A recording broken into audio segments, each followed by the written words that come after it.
Hello and welcome everyone to the most evil channel on YouTube. It's your boy Big Evil coming at you with the chapter 1101 spoilers. It is currently 3:45 a.m. right now. It's very late. I'm trying not to be too loud, but I'm finally excited to dive into these spoilers. Shout out to Scotch Informer, the legendary leaker, for coming through with these short summary spoilers. As you guys know, we come through with the fastest spoilers every single week as far as videos and streams go, so make sure to like, subscribe, and hit the notification bell to keep up with the fastest spoilers. With all of that out of the way, let's just jump straight into the content. So the name of this chapter is To Bonnie, which kind of bounces off the previous chapter of 1100, where we know that Kuma essentially wrote a letter to his daughter Bonnie. So I'm curious to see like how this is going to unfold when we get the full chapter. And you know, I'm just loving this whole connection between Kuma and his daughter. It's truly beautiful. But for the first part of the spoilers, it says after realizing Dragon's frequent disappearance when the Revolutionary Army was in Goa Kingdom, Kuma concluded that Luffy is Dragon's son when he saw him in Fuchsia Village practicing his devil fruit. Now this is very interesting for several reasons.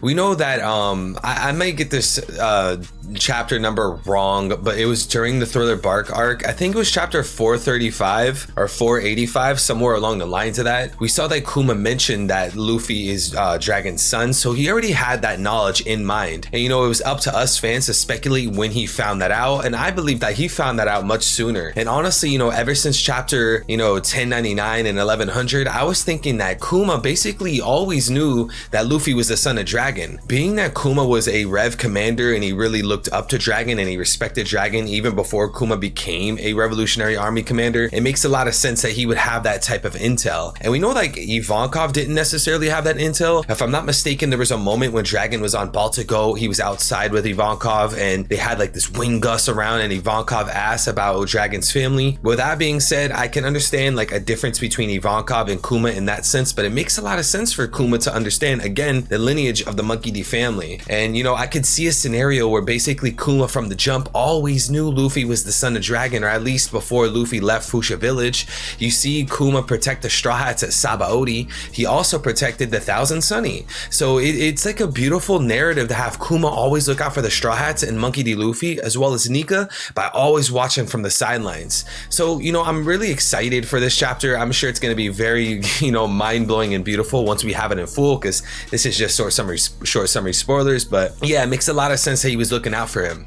And you know, I was one of the people that heavily pushed this theory that Luffy's based on Hanumanji. I put that video out years ago, and when I was actually researching that video, I learned, and I might butcher the name, I do apologize, but Hanumanji had a friend named Jambawan, which was basically a bear. And Jambawan in Hinduism culture, Hanumanji, the Hindu monkey god, Jambawan taught Hanumanji that he had a secret or amazing power that Hanumanji needed to awaken. So I'm really curious if that's gonna play into Kuma coming to Egghead. I know people on Twitter have thrown that around, and again, like, I read into this like a really long time ago and I just never really connected the dots. At the time it was still like Wano. I wasn't thinking about Kuma. And, if anything, shout out to King J, a close friend of mine. We were thinking maybe it won't be a bear, maybe Oda will spin it and make it Vegapunk, and Vegapunk will tell Luffy about the Nika powers. But I'm thinking it's lining up with Luffy and Kuma, and I think it's gonna play into Kuma coming to Egghead. That's also a video I put out like 5 or 6 months ago at this point, Kuma coming to Egghead. It makes a lot of sense to me. Let me know what you guys think in the comments. I know a lot of my subscribers, they follow Hindu belief and they're from India. Shout out to Hinduism, shout out to India, beautiful stuff over there. Let me know if you guys have any more intel or any more information or theories regarding Jambawan and Hanumanji. But on to the next point. It says that Connie heard that Alpha was an agent of the world government and devised a plan for Bonnie's escape. Again, this is something I really love.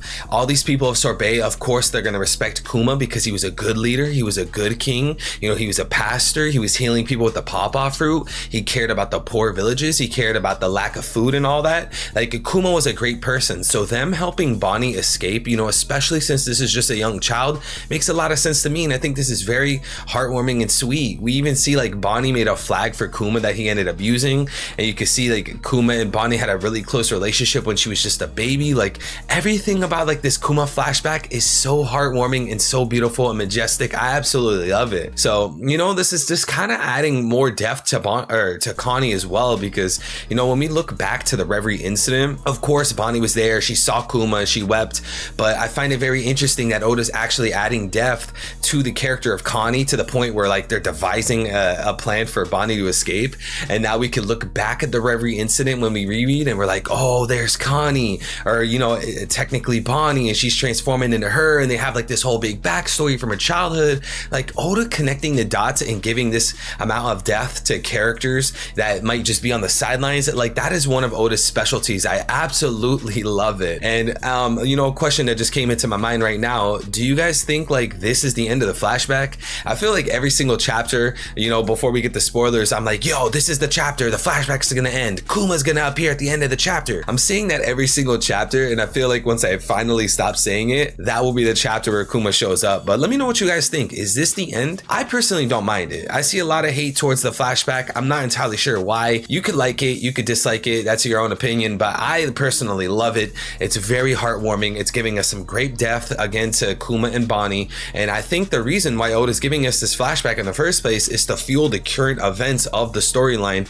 which is Egghead Island. We have Saturn freezing all of these commanders in the room. No one can move. Luffy's unconscious. Someone has to interrupt and save the day, and what better to do that by having a Kuma flashback leading into his arrival and then inevitable death, or yeah, death when he fights against Saturn. But on to the final point, Bonnie used distorted future technique by imagining herself to be Nika and defeat Alpha and break next week. This is absolutely mind-blowing, and I can see why Read On and the leakers were hyping up this chapter. Bonnie turning into Nika?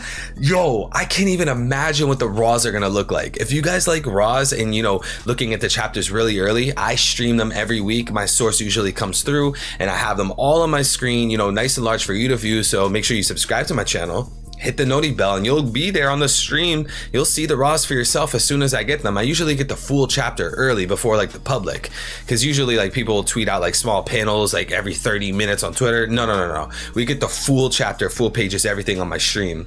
But you know, enough with the shameless promo. This is going to be absolutely bonkers. And again, this just fuels the idea that Bonnie will join the Straw Hat Pirates, which is a video I'm working on.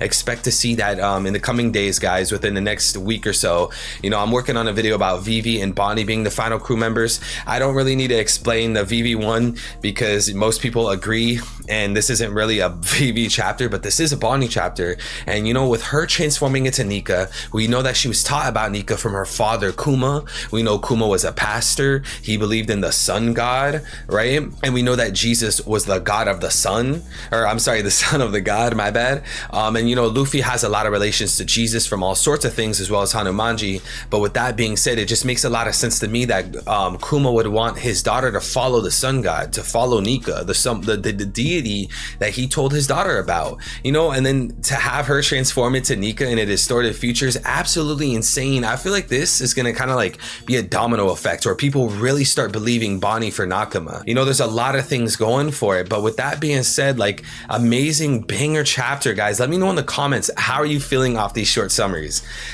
short summary? Like, there's barely any points and I'm already like losing my mind. You know, I'm really excited to see Bonnie, you know, go into this Nika form. We haven't seen any character go into Nika form. Like, the closest thing was what, chapter 1100, where we see a bunch of characters in the Nika dance. Like, she's apparently doing a Nika form. Like, I wonder what other form she could use. Is she gonna have, like, what would her awakening even be? Like, let me know in the comments, what is Bonnie's age awakening? Like, this story is just spinning my head right now, and you know, it's sad that we have a break next week, but you know, it is what it is. 3 chapters in a row, banger chapter to leave off on. But make sure you guys like, subscribe, and hit the notification bell for the fastest spoiler videos on YouTube. We'll be live with the chapter on Wednesday. We'll be going live with some long summary spoiler streams, Raws, all that good stuff. Have a nice morning, day, or night, wherever you are. Peace.